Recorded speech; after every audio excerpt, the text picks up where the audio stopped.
Bom dia. Hebreus capítulo 5. Carta aos Hebreus capítulo 5, a partir do versículo 1. Nós já estamos esses dias meditando nas cartas. Iniciamos por Hebreus e depois partiremos então para as cartas de Paulo, por aí afora. Versículo 1 diz assim: porquanto todo sumo sacerdote, sendo escolhido dentre os homens, é designado para representá-los em questões relacionadas com Deus, a favor da humanidade, a fim de oferecer tanto dons quanto sacrifícios pelo pecado. Todo sacerdote, melhor de vocês entenderem, era todo pastor. Qual que é a função dele? Ele é escolhido para quê? Ele é designado para quê? Para representar o povo, pedir a intenção diante de Deus pelo povo. E também apresentar a vontade de Deus, o desejo de Deus a todas as pessoas. Isso é a função. Aí no versículo 2 fala: ele é capaz de compadecer-se dos que não têm conhecimento e se desviam, considerando que ele mesmo está rodeado de fraqueza. Por esse motivo, ele deve oferecer sacrifícios pelos pecados, tanto do povo como em seu próprio favor. Todo sacerdote, ele tem que clamar, orar, interceder, tanto por ele, como pelo povo. Eu, como pastor, tenho que orar pelas ovelhas do ministério. É minha função, é minha obrigação. Não é orar pelas pessoas do mundo. Não oro pelas pessoas. Eu oro pelas ovelhas do ministério. É minha obrigação. É minha obrigação apresentar para minhas ovelhas a vontade de Deus, o Evangelho do Senhor. Eu sou humano, sou falho, pecador como qualquer outro. Por esse motivo, eu entendo as fraquezas das pessoas. Por esse motivo, eu compreendo, porque eu também estou na mesma condição, na mesma fraqueza da carne.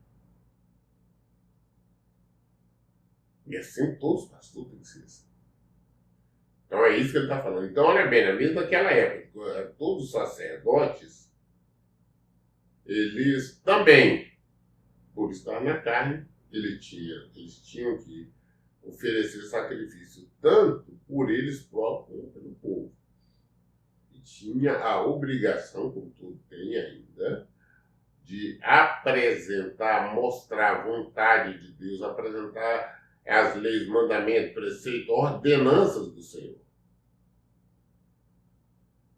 E tem que entender, compreender as pessoas. Saber definir o que está errado, que realmente o Senhor nos capacita com discernimento, sabermos quem realmente está firme, busca o Senhor, quem não busca, enfim. Tem que ter esta compreensão. Por que tem que ter? Porque a pessoa dele também está fraca, eu também estou fraco na carne. Eu não sou forte. Serei forte quando eu partir daqui. Mas quando eu ver que eu sou fraco, a minha carne é fraca um pouquinho, não. Versículo 3 fala: e por esse motivo devem oferecer sacrifício pelo pecado tanto do povo como em seu próprio favor. Ninguém, portanto, toma esta honra para si mesmo, senão quando convocado por Deus, como aconteceu com Arão.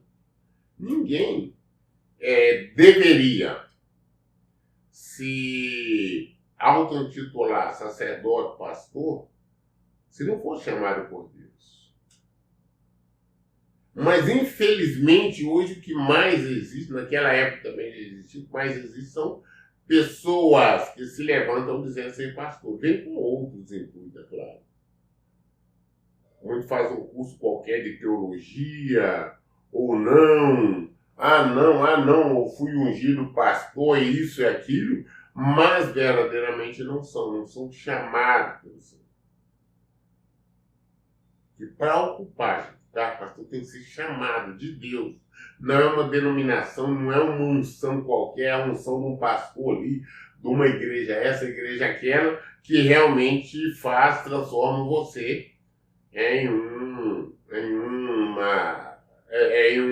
um pastor, um sacerdote.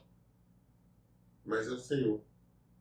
O Senhor chama, o Senhor prepara, ensina, capacita, qualifica para fazer a obra dele. É o Senhor, tudo é Ele. Uma vez que o sacerdote, pastor, está a serviço do reino.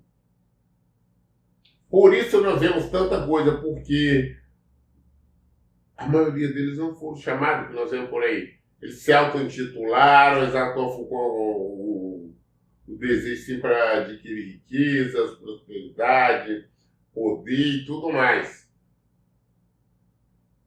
Mas eles não amam as ovelhas. O pastor tem que amar a ovelha, tem que cuidar, tem que ir o melhor para ela. Qual que é a melhor salvação? Eles estão querendo o melhor para eles. O que é o melhor? É o dinheiro delas. Essa que é a questão. Desse modo, versículo 5, Cristo não buscou para si próprio a glória de se tornar sumo sacerdote, mas foi Deus quem lhe declarou: tu és meu filho, e hoje eu te gerei. E revela em outra passagem: tu és sacerdote para todo sempre, conforme a ordem de Melquisedeque. Então, o que aconteceu? Quem mandou Jesus, levantou Jesus como sacerdote, como sumo, supremo sacerdote, foi Deus. É você. Você é meu filho, eu te gerei, hoje eu te gerei. Você é sacerdote para todo sempre, Deus falando. Segundo a ordem de Melquisedeque. Quem foi Melquisedeque? Você vê lá no início que Melquisedeque apareceu, um sacerdote que já prefigurava Cristo. Ele apareceu para receber o dízimo de Abraão, abençoar Abraão. Aí depois vem algumas pessoas, perdoe para alguns idiotas. Ah, não, Abraão, o dízimo é coisa da lei de Moisés, não existe mais. Mas o dízimo é anterior à lei de qualquer coisa, é mandamento. O primeiro dizimista foi Abraão. Deus enviou o sacerdote, que foi Melquisedeque, que prefigurava Cristo para receber o dízimo, para abençoar Abraão. Aí você fica naquela, não, cadê? Bom. Então, olha bem, eles é prefigurado de acordo com a ordem de Melquisedeque.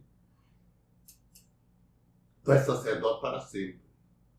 Melquisedeque apareceu naquela situação, ninguém nunca mais viu falar na Bíblia. Ele não tinha origem, não tem filiação, descendência, parentes, nada. Só apareceu ali. Deus diz, abençoou Abraão.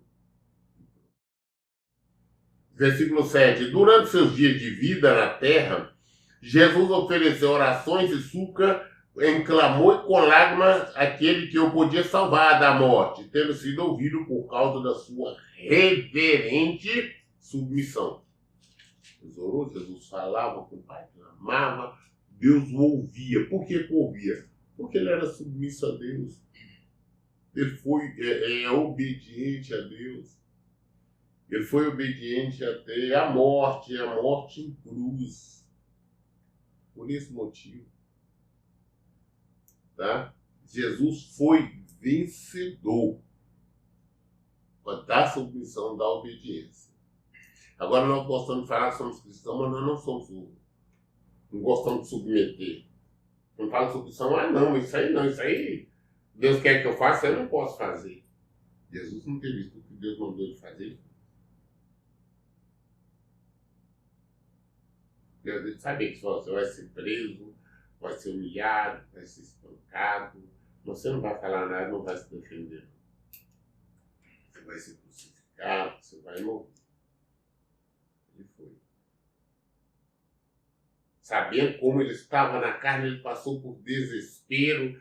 Teve um momento no Getsemane, ele chorava, ele falando com o Pai, o suor dele transformou-se em sangue.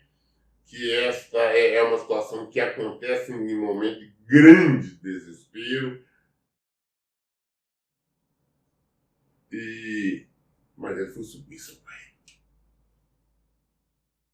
O versículo 8 fala, mesmo considerando o fato de ele ser filho de Deus, aprendeu obediência por intermédio das aflições que padeceu. E uma vez aperfeiçoado, tornou-se a fonte de salvação eterna para todos quanto lhe obedecem. Ele mesmo sendo filho, ele aprendeu obediência, aprendeu-se obediente e foi obediente nas aflições, nas lutas, batalhas, tribulações que ele padeceu. Ele foi até o final. Ele foi vencedor. Ele foi vencedor da obediência.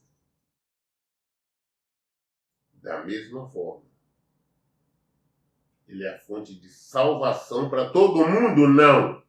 Então nós temos que entender bem esse versículo, para depois não ter versículo 9. Uma vez aperfeiçoado, tornou-se a fonte de salvação eterna para todos quanto lhe obedecem. Não é para todos quanto ora ao ele, não é para todos quanto canta, não é para todos que falam que ele é bom, não. É para todos que obedecem. Ele é a fonte de salvação para todos que são obedientes a ele.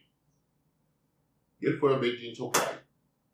E assim como ele foi obediente ao Pai, ele exige, ele cobra essa obediência de Deus. Só isso, somente essas pessoas que obedecem, que ele é a fonte de salvação para essas pessoas. Versículo 10, ter sido nomeado por Deus, sumo sacerdote, segundo a ordem de Melquisedeque. Deus nomeou sacerdote supremo, e deu todo o poder no céu, na terra, embaixo da terra. E todos, eles se dobram diante dele.